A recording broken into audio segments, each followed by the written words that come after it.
आचार्य प्रमोद कृष्ण जी, सीधे आपसे शुरुआत करते हुए, चूंकि अखिलेश यादव पर आपने जबरदस्त तरीके से हमला किया है, आपकी ओर से ट्वीट किया गया है, लेकिन ये तो प्रशासन की सीधी नाकामी है ना।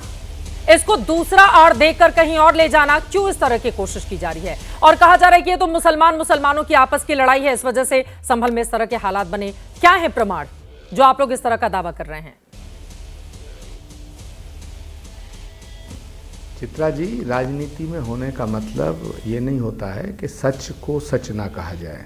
सच कहने वाले भी सियासत करते हैं, सच कहना भी चाहिए, और सच के ऊपर कितना कोई पर्दा डाले, सच झुटलाया नहीं जाता है। इस घटना के 3 पहलू हैं। एक है धार्मिक आस्था का पहलू, दूसरा है ऐतिहासिक पहलू, और तीसरा है सियासत और कानून का पहलू। धार्मिक आस्था के आधार पर हमारे पुराणों में लिखा है, जिस तरह श्री राम जन्मभूमि अयोध्या है, कृष्ण की जन्मभूमि मथुरा है, ऐसे ही भगवान श्री कल्कि की जन्मभूमि अवतरण स्थली संभल को माना गया है। ये पुराणों में लिखा है, और इसी को आधार मानकर श्री कल्कि धाम का शिलान्यास भारत के प्रधानमंत्री जी ने किया था 19 फरवरी को। अब ये जिस मस्जिद का सर्वे है, ये ऐतिहासिक दृष्टिकोण से देखना पड़ेगा इसको, कि 500 साल पहले बाबर ने कुछ मंदिरों को तोड़ा, जिनमें एक संभल का मंदिर तोड़ा गया। ये मैं नहीं कहता, इतिहास की किताबों में दर्ज है, आईने अकबरी में दर्ज है, बाबरनामा में दर्ज है। और इस मस्जिद का, वर्तमान में जो मस्जिद है, ये बहुत पुरानी मस्जिद है। हम जब छोटे छोटे थे, स्कूल में पढ़ने जाते थे, तब भी हम इसके सामने से गुजरते थे। तब से लेके आज तक वहाँ ये मान्यता भी है और इतिहास में दर्ज है कि इसका जो देख रेख है इसकी, वो ASI करती है। तो सवाल है अब तीसरा, कि ये दंगा क्यों हुआ। अगर पुलिस प्रशासन आदेश देता, उत्तर प्रदेश की हुकूमत ये आदेश देती कि इस मस्जिद का सर्वे करो, तब मैं मान सकता था कि इसमें एडमिनिस्ट्रेशन का कोई रोल गलत है। लेकिन ये आदेश तो अदालत ने दिया, और अदालत ने क्या दिया? सर्वे की। कोर्ट कमिश्नर नियुक्त किया, उसने ये नहीं कह दिया कि मस्जिद को हटा के मंदिर बना दो।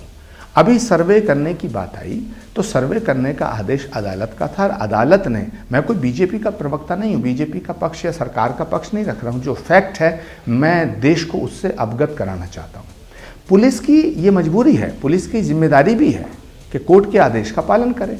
तो चित्रा जी, मुझे बताओ, कोर्ट आदेश दे रहा है कि भाई इस टीम को लेके जाओ और इसका सर्वे कराओ। हाँ। तो पुलिस क्या करती?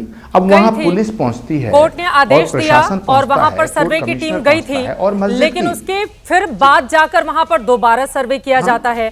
कई ऐसे सवाल है ना। और अब अभी आप लोगों की ओर से दावा किया जा रहा है कि नहीं, वहां पर तो अलग ही लड़ाई चल रही है, मुस्लिम वर्सेस मुस्लिम की लड़ाई चल रही है, तुर्क पठान की बातें वहां पर की जा रही हैं। सर, आप देख रहे हैं तस्वीरें, संभल में कभी क्या पहले इस तरह की स्थिति पैदा हुई थी? प्रमोद कृष्ण जी, और आप यहां पर अखिलेश यादव के लिए देखिए, आप लिखते हैं पहले पत्थर फेंकवाते हैं, फिर डेलीगेशन भेजते हैं। अखिलेश यादव जी बड़े खिलाड़ी हैं, क्या क्या खेल दिखाते हैं? I am coming on that point. मैं चित्रा जी आ रहा हूं, आपने बीच में मुझे थोड़ा सा रोक दिया। मैं ये कहना चाहता हूं कि वहां हजारों लोग इकट्ठे कैसे हो गए, 10,000 लोग इकट्ठे कैसे हो गए सुबह 6 बजे? पुलिस का तो काम था सर्वे कराना, पुलिस की तो ड्यूटी थी कोर्ट के आदेश का पालन करना। तो ये जो इकट्ठे किए लोग, ये प्लान्ड वे में किया गया। और इसमें मैं दावे के साथ कहता हूं कि अखिलेश यादव जी की पार्टी, और अखिलेश यादव जी की पार्टी का वहाँ सांसद हैं, वहीं विधायक हैं, सारे लोग अखिलेश यादव जी। और अखिलेश यादव जी जो ये उन्हें नहीं पता कि संभल का प्रशासन तुम्हें जाने नहीं देगा।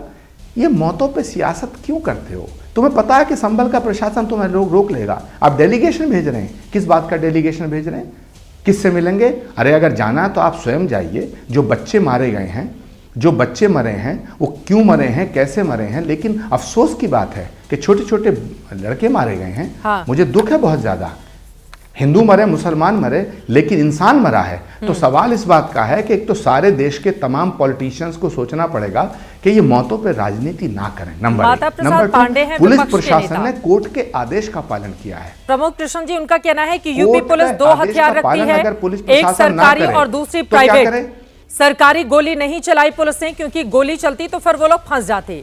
उनकी ओर से कहा गया है कि यूपी पुलिस 2 हथियार रखती है, एक सरकारी और दूसरी प्राइवेट, और यहां पर प्राइवेट से फायरिंग की गई। माता प्रसाद पांडे जी के सुरक्षा में जो पुलिस लग रही है उसे हटा दें।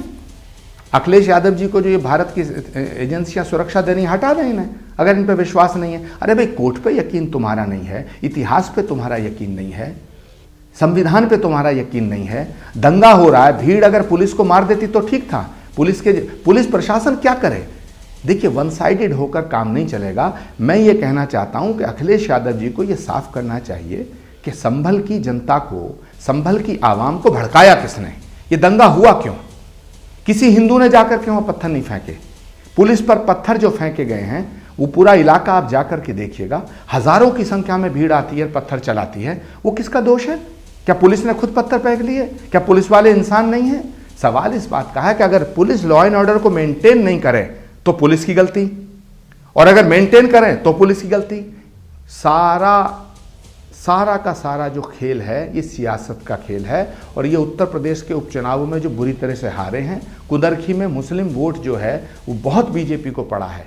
मैं तो बीजेपी का सदस्य भी नहीं हूं, कभी मुझे इस तरह आप पेश कर दें कि मैं बीजेपी का पक्ष ले रहा हूं, लेकिन मैं सच कहने का आदी हूं। मैं सच कह रहा हूं, सच कह रहा हूं। सर्वे हो रहा तो क्या दिक्कत है भाई? 500 साल पहले अगर किसी मंदिर को तोड़ के मस्जिद बनी है तो उसका सर्वे होने दो ना, अदालत पे भरोसा रखो।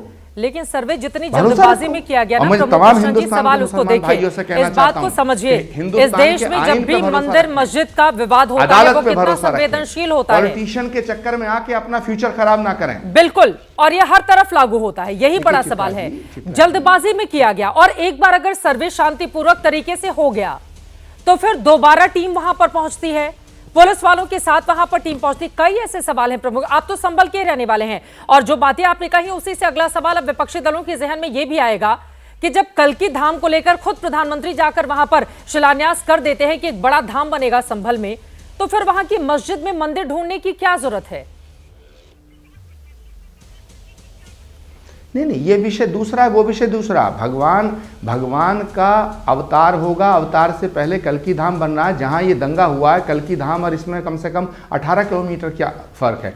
कल्कि धाम का किसी विवाद से मतलब नहीं है, लेकिन समाजवादी पार्टी की सरकार ने हमारे कल्कि धाम के निर्माण पे भी पाबंदी समाजवादी पार्टी ने लगाई थी। मैं पूछना चाहता हूं अखिलेश यादव जी से, उस समय कौन सा कोर्ट ने आदेश दिया था? लेकिन आपने डीएम, एसएसपी और प्रशासन ने यह कहा कि कल्कि धाम का निर्माण नहीं होगा, रोक दो। हमने रोक दिया। हम सुप्रीम कोर्ट गए, हाई कोर्ट गए, सुप्रीम कोर्ट गए, हाई कोर्ट गए, फिर कोर्ट ने फैसला दिया कि भाई कल्कि धाम के निर्माण पर जो पाबंदी लगाई गलत था। तो मैं कहना चाहता हूं, सरकार आज भाजपा की है, योगी आदित्यनाथ जी मुख्यमंत्री हैं, कल अखिलेश यादव मुख्यमंत्री थे। तब उन्होंने, अगर मैं कहता साहब, तो कोर्ट का दोष निकालना, अदालत का दोष निकालना, पुलिस प्रशासन पर दोष निकालना, अरे भाई इस देश को आग में क्यों झोंकना चाहते हो? किसका दोष है? आखिर आप चाहते क्या है? किसका दोष है? सवाल ये है, ये बड़ा है, ये सवाल बड़ा है।